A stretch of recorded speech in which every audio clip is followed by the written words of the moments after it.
Did you know that one of the biggest search terms around menopause is what is the right diet for menopause? What is the right Mm. diet for menopause? Does diet actually make any difference in menopause?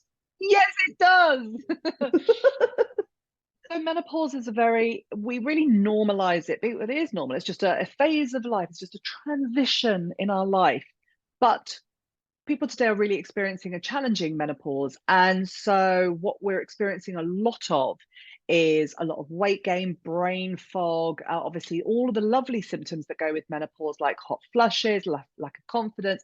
There's 34 symptoms. I'm not going to list them here.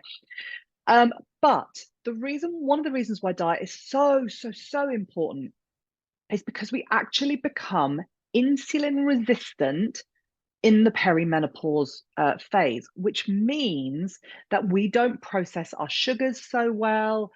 We therefore can have a spike in insulin. We can therefore have that then spikes our cortisol, so our stress hormones. And that whole picture then will have a knock on effect with our ability to make the small amount of hormones we're still supposed to be making during the postmenopause transition. So it's really important to know about the right diet. So fundamentally, when we talk about the right diet, one of the things that we have noticed in clinical practice that is really missing is people eating enough protein. So we hear things like, well, porridge oats have got protein in them. Yep, they do, but they're predominantly a carbohydrate. Oh, I eat nuts for a protein. Well, nuts are predominantly a fat.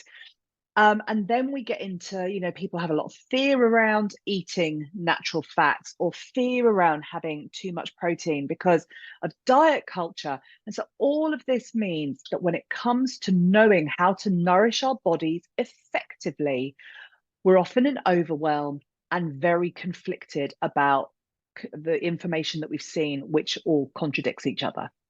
So what Mm. can we do about it, Laura? Well, I would say one of the most important things to look at is balancing those macronutrients that Claire was just talking about. So it's not only where is my protein, which we do say on repeat to our clients, but it's having that balance of protein, fats, and carbohydrates in the diet so that you're making sure that you're getting the right macronutrients.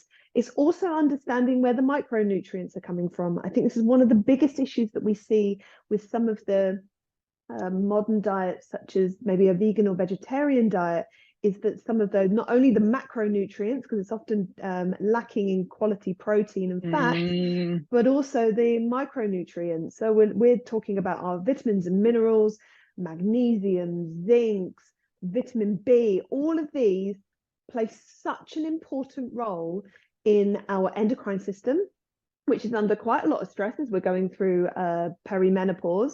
And so being able to support our bodies and our endocrine systems effectively with a balance of macro and micronutrients is so important.